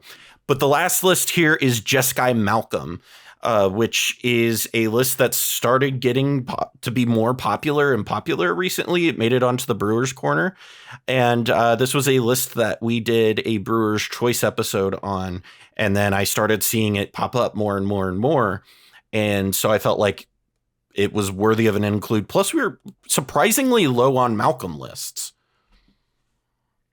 Yep, exactly. And then, unfortunately, nothing against the Jeskai decks. They're just the same issue as the blue-red decks, where they're all very stormy, and we didn't want to include all storm as our archetype. So we picked a bunch of unique archetypes, and then Hinata is definitely the representative for storm, and Elsha is close enough. Elsha, you can play on like two different axes too. So like we have Elsha listed as a commander combo. So, you can kind of play that one how you see fit. And, if you want to play it the breach way, that's fine. You're wrong, but you can play it that way. You can divine your tops however you please. The next, now looking down at the last of the 3-color lists, which is the Sultai lists. And we do have, again, returning is Food Chain Ukima with Kaisar and Ukima as the commanders, obviously. Also returning this year is Sidisi Brood Tyrant Layered Combo, and Phoenix is going to know that this is a Callahan classic. And this was not in my first draft of this draft, for what it's worth. This one's there because of me. Yeah, this was a lurker include. My fault. Yeah, okay.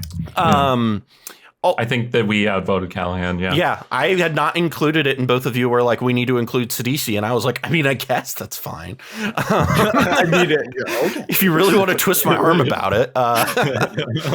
And then we also have Tasigur Control, although it is listed as mid-range, so there's a variety of ways that you can build Tasigur, and so we're kind of leaving that up to the person who drafts it.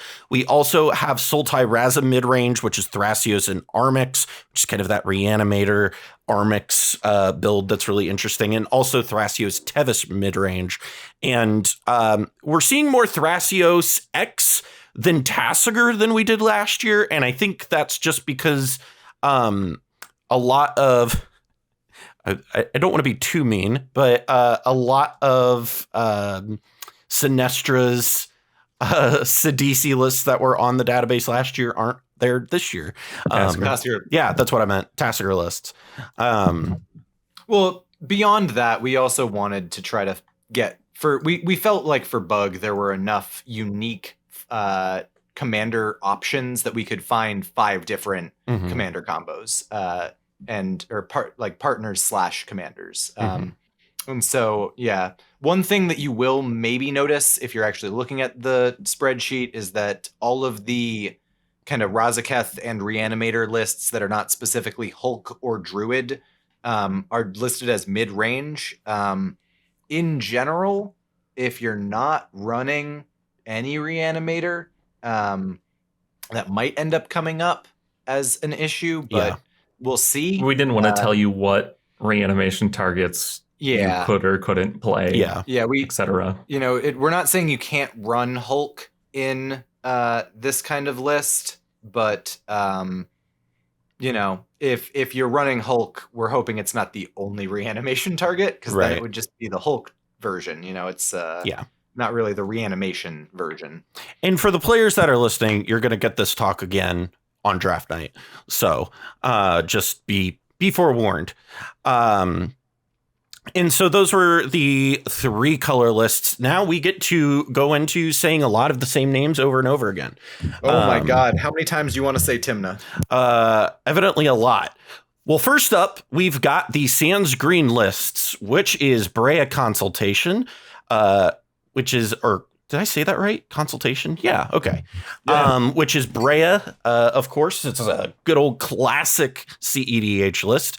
We've also got 4-color Luris Turbo Nas, which is got it's Will and Lucas, but I've put the universe within cards in there because I like seeing magic characters on magic cards.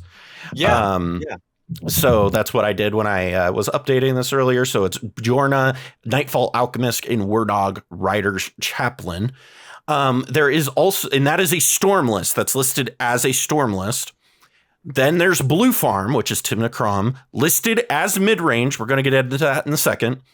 Opus Thief, which is listed as Storm, in Timna Crom stacks, which is, you guessed it, a stack. So we got to talk about this for a second. We do want to just remind you what we said at the very beginning. We combined Wheels, Breach, and Nas into one category, and we called it Storm. Mm-hmm. So the Wheels deck that is specifically going for Wheels in Notion Thief, and that one we have called Storm here, and the other one we have called Mid-Range because it is a mix between a turbo deck that is going for value. Yes. You can kind of build both of these in some ways that might end up working out pretty much the same. But, if you look at the actual builds, they are pretty different. So, both of these are slots that I could see if somebody has a very specific idea in their head, they could try to pass it off as either one to us if they pick up one of the two. Mm-hmm. But these are probably the 2 closest draft picks that you could have in the entire format that we've created. And with that being said, because of that, we will probably hold your feet a lot closer to the fire on these lists than other lists. Yes. These lists we're going to be cutting hairs on. Yeah, we're really hoping for you to stick pretty, look, they share 70 cards. If you want to start swapping cards from one to the other, mm-hmm. they're no longer the same. They're no longer 2 different lists. Yep. So we're really going to try to limit swaps out on those 2 specifically because they're so close to each other. But if there's especially when we get into some of the Hulk lists that are down here too, if there's a specific sack outlet you want to play that a deck doesn't run, sure. You know what I mean? But there are going to be certain limitations that we're going to split hairs on some of these higher color lists. So that's the discussion. In the Blue Farm discussion also could be its own podcast on why it's a mid-range deck, actually. But moving on over to Sans White, we've got, of course, iCrom, which is Ikra, Shadiki, and Crom. Curious Control making the comeback. What is it? Sick Robot's been upkeeping the list, so we included it. That is our control category there. And we've also got, what do they call Thrasios Vial Turbo? Canadian Cheese Rush? Is that what they call it? Yep, you got it right. Into the North. Oh, okay. Yeah. There's also Thrasios Vial Hermit Druid, and then Yidris Consult. So we've got 3 Thrasios Vial Smasher lists, and then iCrom and Yidris. And again, you can look at these and see these are all very distinct from each other. I think is very clear. Yeah. We did better with these 2 4-color combos than we did with the other ones. Yeah. Even, you look at it and mid-range, control, storm, druid, and then a specific commander storm. Yep. So all 5 of these we felt were pretty different, and we were pretty happy about actually managing to find 5. Sans white was the easiest one, I would say, of all the 4 colors. Yeah. Now down to, what is the Sans black? Or no. This is the Sans Timnatana blue category. Yeah, the Timnatana category. So we've got 4 Timnatana lists. We've got Blood Pod Lurker.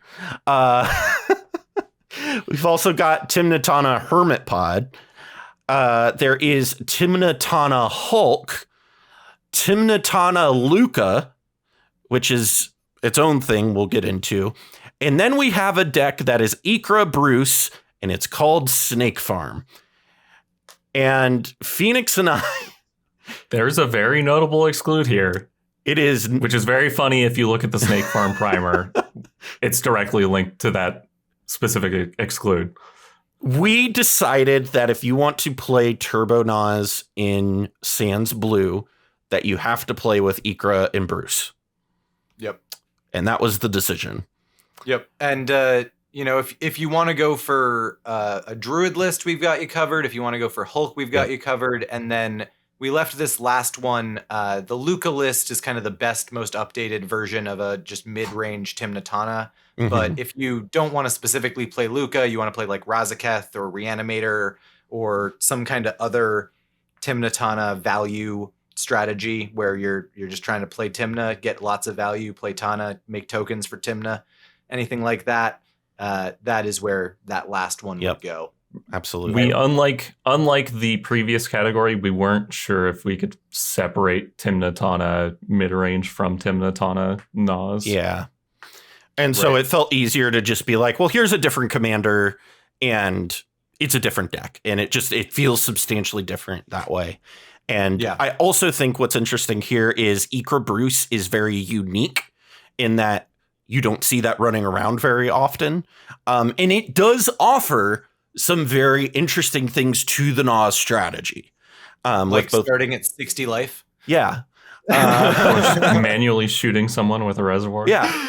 So there are some interesting things that you can do because of those commanders that we felt like that was more interesting than just another Timnatana list. Now moving down into the Thrasios Bruce category. Yes. We've, of course, got 4-color Omnath Breach, which is a storm list with Omnath Locus of Creation. Then we have Advantage Thrasios, which is either a Thrasios Bruce deck, or you can play it as Thrasios Akiri. That is the last of the alt partner options. There is Blue Pod. There is Dawnwaker Thrasios, and there is Wild Pile. And one of them being stacks, mid-range, and control. Yes. And so, we could have picked instead of Wild Pile, we could have picked another one of the like Advantage Dawnwaker-esque decks that are on the database, and that been the 4th one. But Wild Pile felt like it would be more interesting than just a 4th Advantage deck, basically. Yeah. So essentially, if you want to play, you don't have to play exactly that list, but if you're trying to play a Bruce Thrasios control list, that is the slot you would pick. Yep.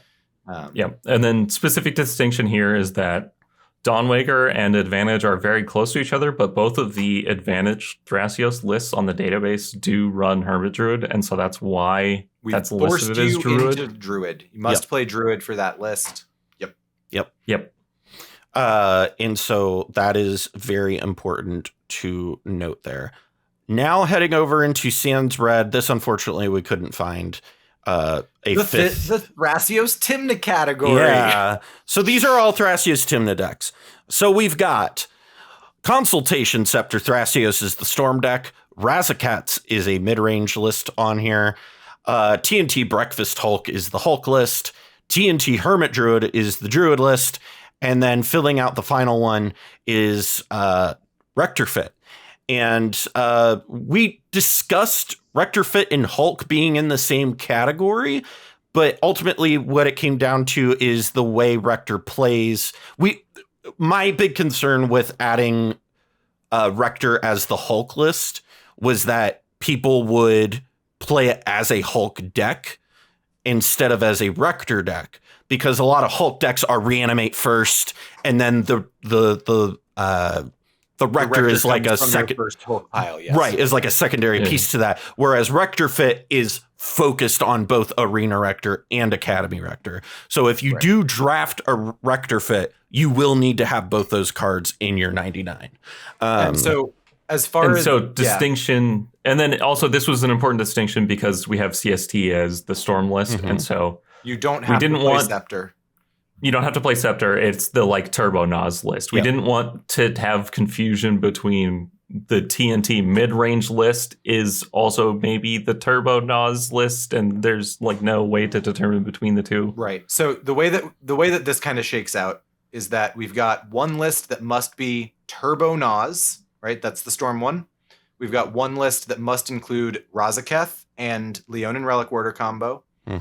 We've got one list that must include Hulk, one that must include Druid, and one that must include both Rectors. Yep. So this, it's almost like when you get to the category with 5 of the same partner combination, you have to make some more distinct, specific restrictions to ensure that they don't just all become the same deck. Yep. So that is kind of what we've done. Sorry if you don't enjoy that, but we're hoping that this will keep those 5 decks distinct enough that people will actually have a reason to pick one over the other. Because if you can pick any of those 5 and build the same deck, right? Those are just that's just a slot that you can pick 5 times and that's also, to jump off of that for a moment, that's also part of why we added in the extra restrictions on like the archetypal restrictions, because last year the reason for you could only swap 5 cards was we didn't want people drafting CST and turning it into whatever the hell they wanted. You know what I mean? We wanted them to be the lists as they are seen. And so that's kind of a similar thing here, is we're kind of deciding for you, this is the archetype that this is. We don't want any of the lists to be the same. Right. Any 2 lists can't be the same. So, and the other big thing about it is to remember that these lists we have, the deck names, these are just the sample lists that we're trying to offer you. The thing that's most important is the archetype and the commander.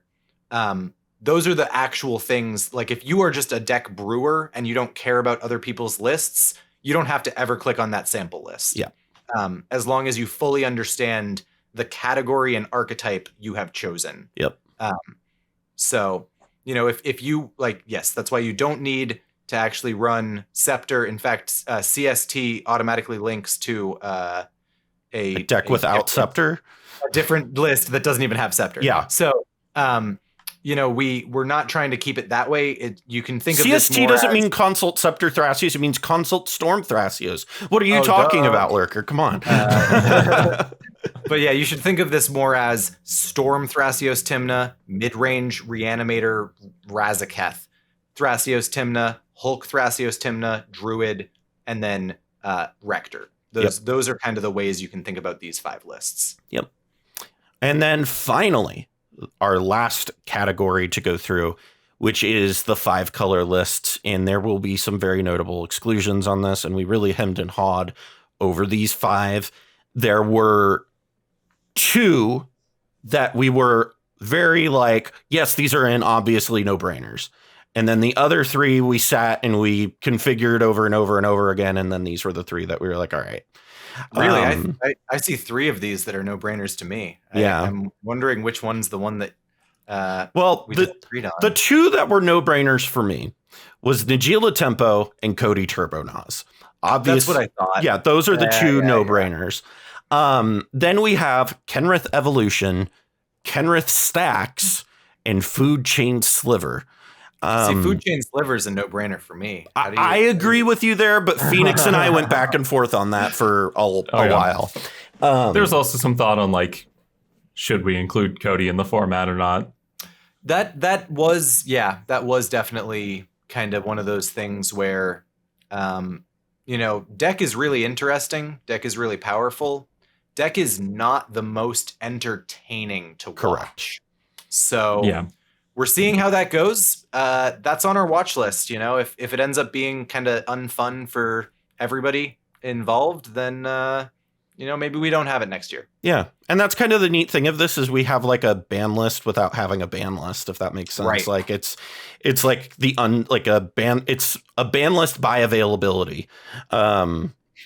So we get to have some of those fun little kind of meta things. And ultimately, I think Cody, for me, was one of those things where it's like, it feels like such a strong part of what cEDH is now that not including it, at least this year, to me felt wrong. Next year, if it ends up being just a nightmare to have on camera, it may not come back, but we'll see how it goes. But outside of that, that is all 155 decks that we spent a lot of time coming up with, worked very hard to come up with these. And, before we kind of take off, I'll toss it over to Phoenix. Any final thoughts before we kind of head out for today? Yeah, let us know that we're wrong. Let us know what you. The draft list isn't changing. You could tell us we're wrong. Yeah. This isn't changing. Yeah. Let us know what you wanted to see. What decks you wanted to see that we didn't include. Send us lists that you want us to put on the list for next year when we make a draft list. All that stuff. Yeah, absolutely. And Lurker, what are your thoughts? Yeah, no, I'm pretty happy with what we ended up coming up with for everything. But I mean, my favorite part of this is the format itself. The fact that we can next year just change them, just, figure out what we want the draft to be. And the power in that kind of lets us shape this format to, whatever we think is going to actually be good to watch and experience. And so, if, everybody whose deck got snubbed, leave us lots and lots of comments. And yeah, definitely tell us why we're wrong. If you leave us enough comments and we get annoyed enough, we will do it next year just so that we don't get annoyed next year, so. Couple things before we leave, just important things to know. The draft will be April 9th at 9 p.m. Eastern Standard Time. So if you want to check that out, I believe we will be having a r/cEDH watch party in that Discord. So if you're not part of it, go join over there.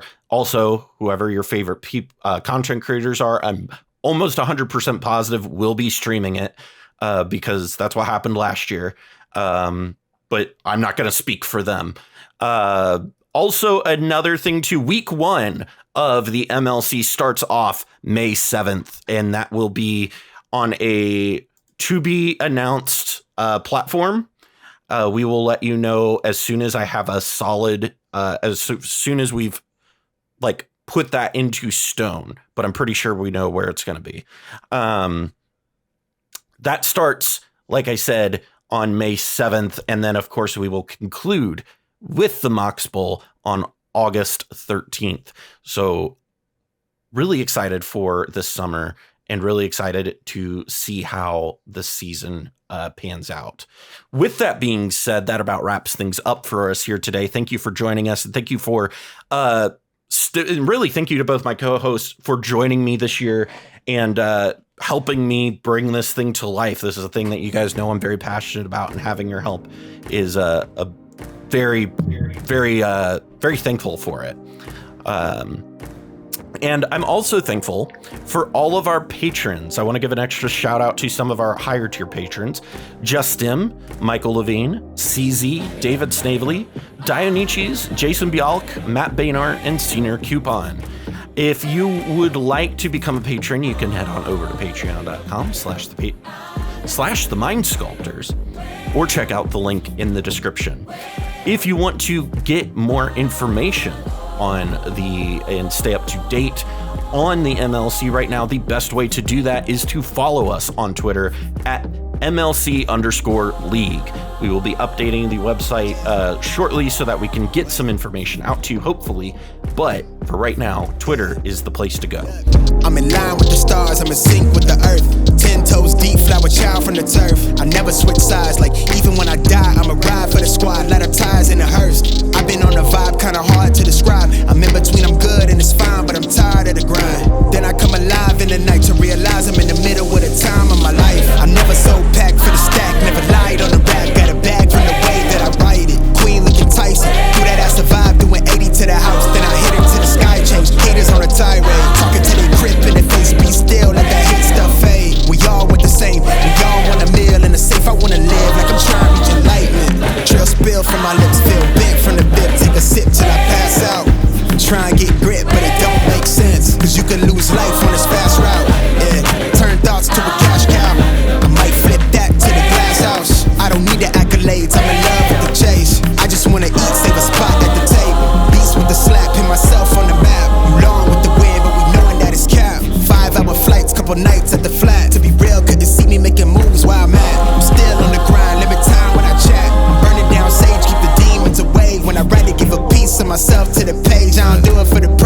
first one to talk, but the last one to hear. Eyes blurry, but I couldn't see the ass any clearer.